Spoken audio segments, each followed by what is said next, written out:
तो फ्रेंड्स, आज की इस वीडियो में आप सभी के लिए सफाई कर्मचारी भर्ती प्रक्रिया 2026 का ऑफिशियल विज्ञापन लेकर आए हैं। और इस भर्ती प्रक्रिया के जो फॉर्म है वो कल से स्टार्ट हो गए हैं। ठीक है, कल से आपकी इस भर्ती प्रक्रिया के फॉर्म स्टार्ट हो चुके हैं। कैसे आपको भरना वो डिटेल्स भी हम आपको इस वीडियो के माध्यम से बताएंगे। क्या ऑफिशियल वेबसाइट रहने वाली है वो भी बता देंगे। सबसे पहले बात करें, ये जो फॉर्म है आपका ऑनलाइन भरा जाएगा, ऑफलाइन फॉर्म किसी भी का भी सबमिट नहीं किया जाएगा। तो सबसे पहले आपको ऑनलाइन फॉर्म भरना है। टोटल ऑफ नंबर वैकेंसीज है आपकी 168 जो वैकेंसीज है वो रहने वाली है। अच्छी वैकेंसीज है और इसमें बिना परीक्षा किसी प्रकार की आपकी कोई एग्जाम नहीं होगी। डायरेक्ट आपको इंटरव्यू बेसिस पे सेलेक्ट किया जाएगा। ठीक है, और इसमें क्या बताया गया, विशेष योग्यता में बताया हिंदी भाषा का यदि आपको ज्ञान है तो आप सफाई कर्मचारी की इस पोस्ट के लिए अप्लाई कर सकते हैं। अन्य किसी प्रकार की आपको योग्यता यहाँ नहीं देखने के मिलेगी। आपको डिग्री डिप्लोमे की आवश्यकता नहीं है, केवल हिंदी भाषा का नॉलेज और सफाई कर्मचारी पोस्ट पे अनुभव आपके पास होना चाहिए। यानी कि आपको सफाई का कार्य करना आना चाहिए। आपका जब स्किल टेस्ट होगा तो वो आपको पास करना होगा। पदों का विवरण, आपको 168 जो टोटल वैकेंसीज है वो मिल रही है। पद का नाम आपको बताया गया, कुल पद आपको यहाँ देखने को मिलेंगे। सबसे पहले आपको है सफाई सेवक, यानी कि सफाई कर्मचारी। ठीक है, सफाई सेवक की ये पोस्ट है और इसमें आपको 75 पोस्ट मिल रही है। इसके बाद आपको नेक्स्ट वैकेंसीज मिल रही है माली की, 92 पोस्ट आपको माली की मिल रही है। तो ये दो प्रकार की वैकेंसीज आपको इस डिपार्टमेंट से मिल रही है, इस विभाग से आपको मिल रही है। तो अच्छी वैकेंसीज है। और इसके साथ फिर आपको इसमें बताया गया है अंतिम में आपको क्या बताया गया, अंतिम मेरिट लिस्ट तैयार होने तक रिक्तियों की संख्या घटाई और बढ़ाई जा सकती है। यानी कि इसमें आपको बताया कि वैकेंसीज को इंक्रीज किया जा सकता है। हम मान के चलें कि इस वैकेंसी को और बढ़ाया जाए, कम नहीं किया जाए। ठीक है, और इसके साथ फिर आपको इसमें शैक्षणिक योग्यता आपको बताइए। शैक्षणिक योग्यता में आप देख सकते हो शैक्षणिक योग्यता, अनिवार्य योग्यता उम्मीदवारों को हिंदी और क्षेत्रीय भाषा का ज्ञान होना चाहिए। ठीक है, तो नॉर्मली आपको हिंदी भाषा का नॉलेज है, आपको बोलना लिखना पढ़ना आता है, तो आप इस वैकेंसीज के लिए अप्लाई कर सकते हैं। ठीक है, और इसमें यह भी बताया गया है कि किसी डिप्लोमा डिग्री की आपको आवश्यकता नहीं होगी।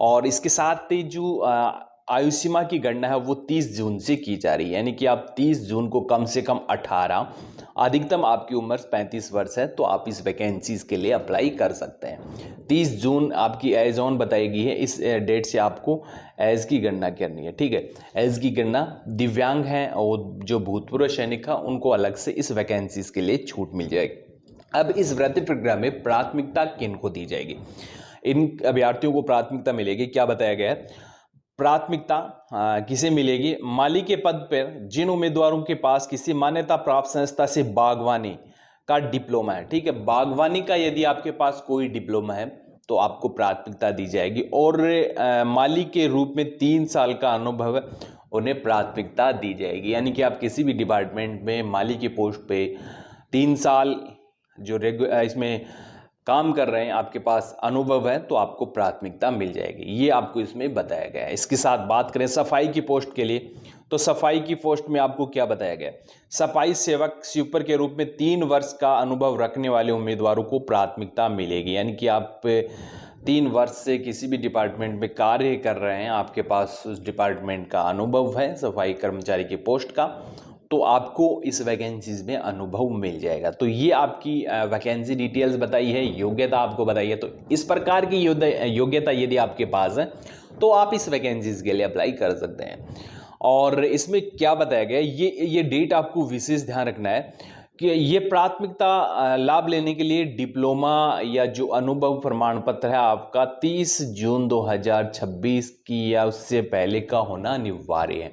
इस डेट का विशेष ध्यान रखना है। इस डेट के बाद का अनुभव प्रमाण पत्र या डिप्लोमा आपका नहीं चलेगा। इसके साथ एप्लीकेशन फीस आपको बताया गया है।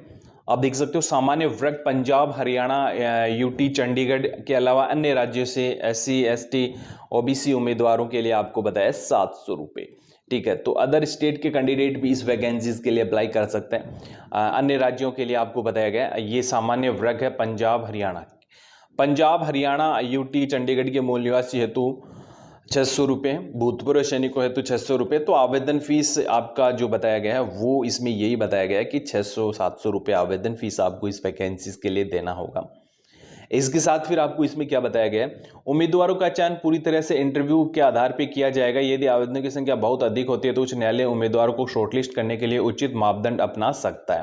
पहले तो ये बताया गया है कि भाई इसमें यदि किसी प्रकार की फॉर्म की संख्या अधिक नहीं होती है तो शॉर्टलिस्ट आपको नहीं किया जाएगा, नॉर्मली आपको इंटरव्यू के लिए बुलाया जाएगा और जो बेस्ट परफॉर्मेंस करेगा उनको इसमें सेलेक्ट कर लिया जाएगा। और इसमें ये बताया गया है कि इसके लिए आपको अलग से एक नोटिफिकेशन और मिल जाएगा। सबसे पहले आपको करना क्या है, सबसे पहले आपको करना क्या है, जो हाईकोर्ट डॉट चंडीगढ़ हाईकोर्ट आपको इसमें बताया गया है chd.government.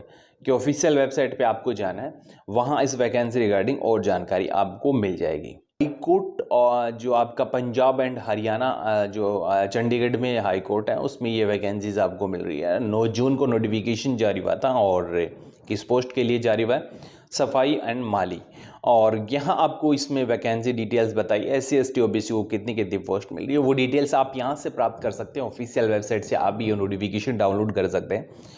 और यहाँ आपको इसमें उम्र सीमा डिटेल्स आपको बताई है, आवेदन फीस डिटेल्स आपको बताया, रिजर्वेशन आपको बताया, मोड ऑफ सिलेक्शन बताया गया, कुछ सामान्य दिशा निर्देश आपको इस वैकेंसी रिगार्डिंग बताए गए। तो ये फॉर्म है, ये एडमिट कार्ड आपका जारी होगा और डाक से आपका एडमिट कार्ड नहीं आएगा। इंटरव्यू आपका नॉर्मली होगा और इसके लिए भी आपको अलग से जानकारी उपलब्ध करवाई जाएगी इंटरव्यू के लिए भी। तो ये ऑफिशियल जो नोटिफिकेशन जारी हुआ है इसमें काफ़ी सारी जानकारी आपको बताएगी। ये तो फॉर्म भरने से पहले ये नोटिफिकेशन आपको अच्छे से पढ़ना है, इसी नोटिफिकेशन के अकॉर्डिंग आपको इस वैकेंसीज के लिए अप्लाई करना है। अब बात करें अप्लाई कब तक करना है, तो ये आपका 30 जून तक फॉर्म भरा जाएगा। 30 जून से पहले आपको ये फॉर्म भरना होगा।